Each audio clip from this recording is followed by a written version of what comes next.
Konnichiwa. This is Tom, Ghost of Matsubara, your man in Japan, coming to you today with another episode of Kanji Hunter. Thank you for watching Kanji Hunter. Don't forget to subscribe to Ghost of Matsubara and smash that notification bell. So yeah, it's been a couple weeks. I have been pretty busy. My day job is I teach English to Japanese university students, so it's been the end of the semester. I had to get all my grades together and get them entered into the system. And then also I participated in my very first martial arts competition. I'm doing Brazilian Jiu-Jitsu, as you probably know from a earlier video. But my coach inspired me to actually go compete. So I did that for the first time in my life, and that was really exciting. I came away with a silver medal, so that was cool. And what's the other thing? Oh yeah, and also we've got more recording projects going on for both Acrobat Shonen and Ghost of Matsubara. So it's been a busy few weeks, so I kind of haven't had time to do Kanji Hunter. But here we are. So anyway, today I'm looking at a kanji that I think is interesting, and this is the kanji for kami.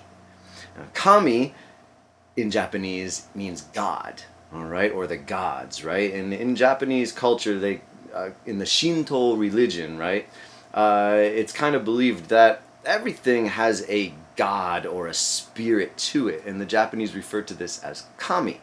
So let's get started and let's draw a kami, and I'll show you the etymology and where it comes from and where we're going. To go step by step, first I want to show you moosu. Now moosu is a kanji that comes up most of the time in like keigo, or when you're trying to speak formal Japanese. This comes up when you're speaking very polite Japanese. For example, tomu to mooshimasu. Tom is literally what that means, but it's like saying my name is Tom, right? Tom to mooshimasu. All right, so it gets used like that. But anyway, this is a very easy kanji, so I'm gonna draw it for you, and here we go. So to draw moosu, you start over here, you draw this, you come down, right in the middle, right at the bottom, and then a simple line coming through the middle. All right, and that is the mo-u part of mo-su. Right? And that means to say, alright? So, anyway, the interesting thing about this is actually the archaic kanji for gods, or kami, right? And the reason is quite interesting, alright? But, let me also show you, right? The modern, to write kami, we write this. Dun, dun, dun, dun, dun. And then, again, with our moosu looking radical. Alright, and then this is kami. Alright, now, these weren't too difficult to draw, kind of fun. Pat yourself on the back if you drew them with me, you fellow kanji hunters. And so now I'd like to explain a little bit about where these kanji come from. Alright, so check this out. Now, as we just looked at a second ago, moosu means to say, right? And if you look here, you can see that I've got three modern usages of this kanji, moosu, right? And that's to say, very formal, or to have the honor of doing something. Again, this is a very keigo, respectful language type verb, okay? But it's also, on its own, standing alone, it's the kanji representation of Year of the Monkey. So if you were born in the Year of the Monkey, that's your kanji. Right on. Alright, so anyway, down here, as I pointed out and said earlier, the archaic meaning of this kanji was the gods. Now, why? Why? Why? Well, okay. The ancient Japanese, whenever they would hear thunder or see lightning, they considered this to be the manifestation of the gods on earth. And that's not too far a stretch. Other cultures had similar ideas too, right? Now, in drawing this, they came up with a very cool representation that I will put over here. And you can see how it developed over time. If you look furthest on the left, you can see how it's squiggling and kind of like cutting through what would look like a lightning bolt, I guess, right? And then as it developed, it had this interesting look, which I kind of think looks like DNA, right? It looks like a representation of DNA. But whatever, I don't think that's what the ancient Chinese, ancient Japanese people were thinking about. But in my modern mind, that looks like a DNA representation. But then it got more simplified over time, right? And then it came to be this, right? And so then as time progressed, it was decided that this kanji would be used for a respectful language and to have the honor of doing something, right? And then to actually represent the gods, they would make the other kanji. Now let's take a look at that. All right, so now let's take a look at kami. As you can see here, and as we drew before, on the left we have this radical, and then on the right we have mosu. Now, down here, I've explained that right here, this is shimesu, the verb shimesu, okay? And shimesu means to show or to display, right? And this kanji comes from an altar, right? Or like a little table that you would put offerings to the gods on, right? And so the representation of the idea of gods or kami came to be this kanji, where they had on the left the altar and on the right the lightning representation, manifestation of gods on earth. Cool, huh?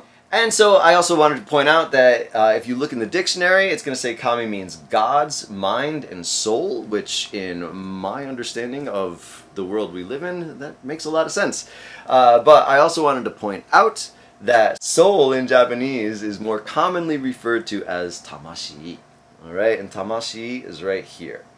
Right, which is a very cool kanji, which I would like to talk about in a different episode. Now, I want to make sure that we don't have any crazy confusion, right? Because that first kanji that I showed you, moosu, I told you represented lightning, right? Well, that is not the situation in modern Japanese, okay? So, in modern Japanese, we have two words to talk about lightning.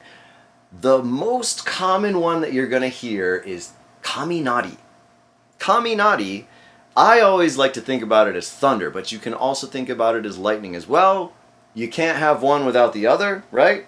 And also an interesting thing, kami, gods, nari, to become. Kaminari, to become the gods. So that kind of explains, right, the idea, the manifestation of the gods on earth in this sound of thunder and this crashing bolt of lightning, right? Kaminari, becoming the gods. All right, but anyway, let's take a look at this. So over here on the left, I've kind of explained this, right? And I hope you like my picture. Anyway, when I was a little kid, I used to love drawing lightning bolts. Different story. Anyway, so over here, we've got kaminari, right? And you have the radical for rain above the radical for fields, okay? And it was kind of like thought, as you can see in this representation here, the development, right? The lightning hitting all the different fields.